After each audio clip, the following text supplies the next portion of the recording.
Unsa man? Ha? Eh? Unsa man? Hala.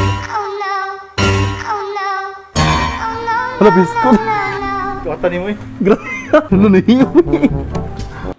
What's up YouTube? In this video, we are going to be unboxing this very affordable bike saddle or bike seat I got from Shopee. The reason why I got this product is that I tried biking, you know, for exercise or for health purposes.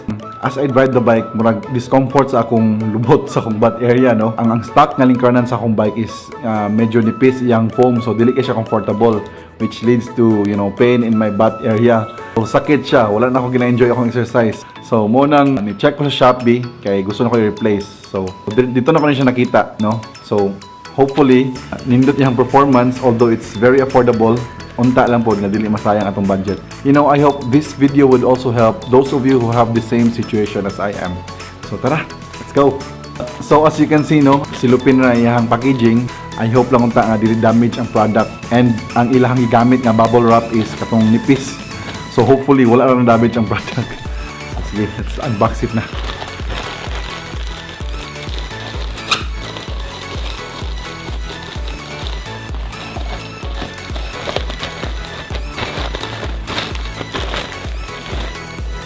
Oh, diba?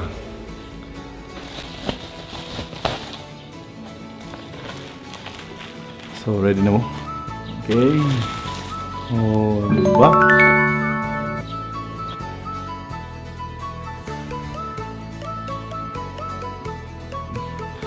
So sa iyang appearance, for me, I give it a thumbs up. Nindot kay siya tanawon, you know, the shiny black and the matte black combined together. Grabe, nindot kay siya. Murag classy kay siya tanawon, murag mahalon kay tanawon bitaw.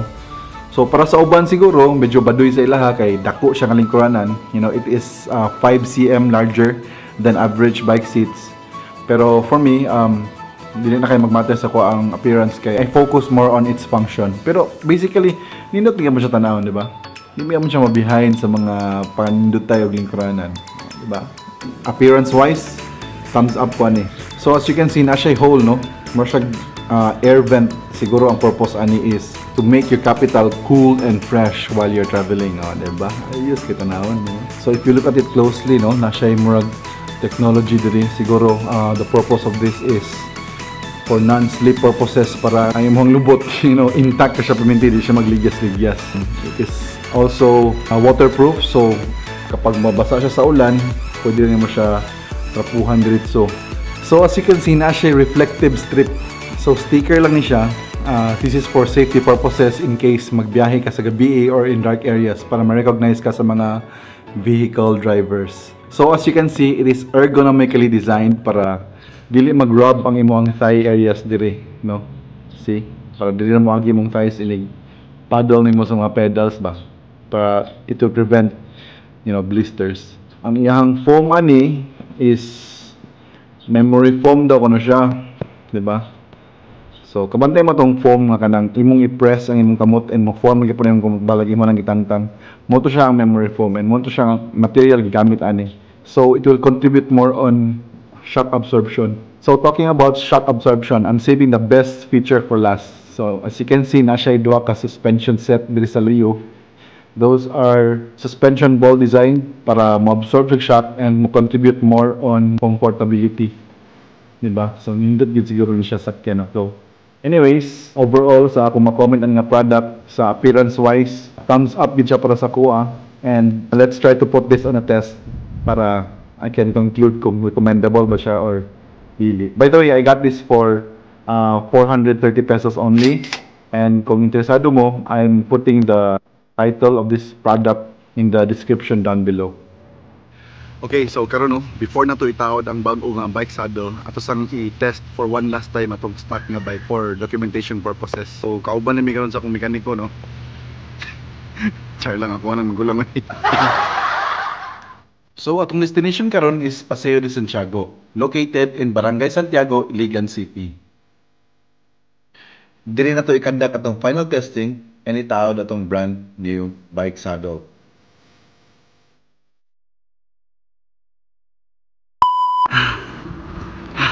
Pagkapoy naman. Sugod siya sakit mga 10 minutes. Kapoy. Nitatagwan. Dito tag jeep, ato na isa kayang bike.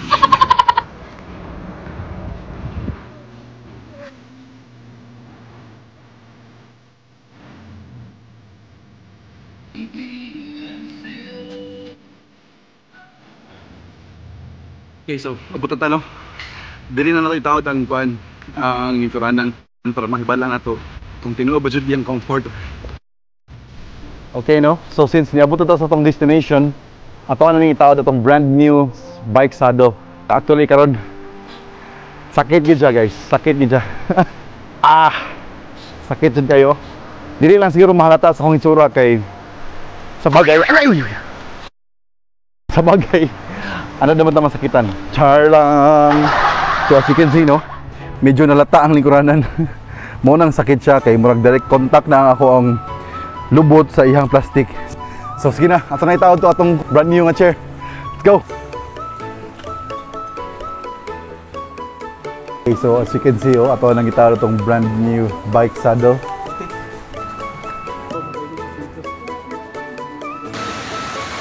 Sa KJ, basta ulan oy, nag-ulan pa yung kusog, pastilan. Rain, rain, go away, kamagin, anadir, di. So since nag-ulan man, pwede mas yun yung matistingan, dali lapit lang. At least, nalatay kuan, testing area, di ba?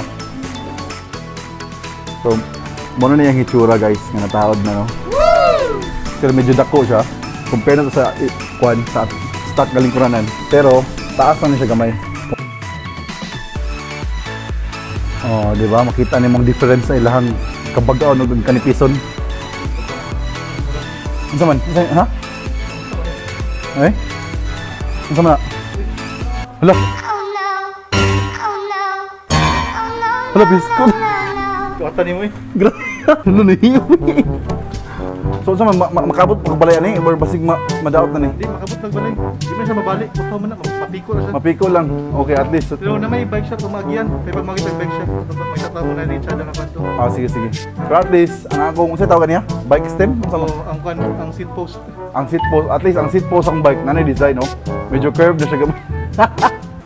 So inanian na kuno pagtaod. Nya dili siya masamutan og ka-bend. Kaysa kung inanian mo siya, basta niya mo ana na. Magay nabantayan no. Dere oh. Dere. Dere ka nahulog oh. Dere. Oh, nabundak ba?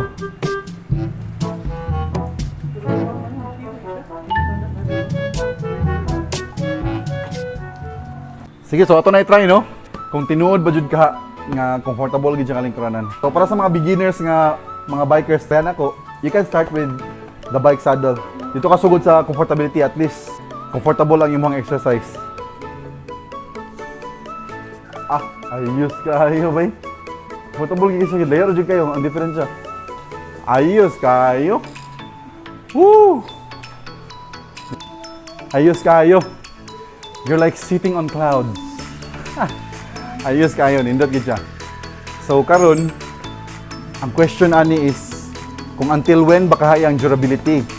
So kung gusto mo update sa kuha, pwede naman mga tanan sa kuha sa comment section down below, o pwede ko ninyo i-PM sa Big Bros TV sa Facebook.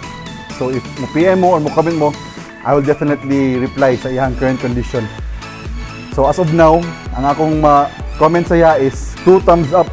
Nindot kay iyang kuan comfortability na cater gid niya akong need. So sa uban, siguro baduy para sila kay medyo dako siya. Those of you who seek comfortability, pwede kaninyong kuan pilion. Sa iyang price nga 430, grabe sulit kayo eh. Compare sa uban nga mga mahal kay ba. Di ba? Oh, di ba? Unsa may mo ma-feel? Ha? Humo kayo?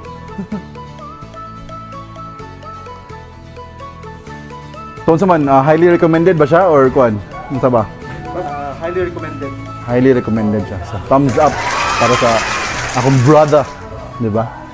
So muna yung ride po do, di ba? So muna yung ride. Wala pa siya, gamay pa yung ipangilisan actually. Actually siya ra po nagdanay sa kuha ng mga fat bike. Lingaw man po dahil, no? Lingaw. Okay guys, thank you for watching. I really do hope this video would help you a lot. Comment down below on what you think about the product. And please don't forget to subscribe to my YouTube channel. Thank you again and see you on the next video.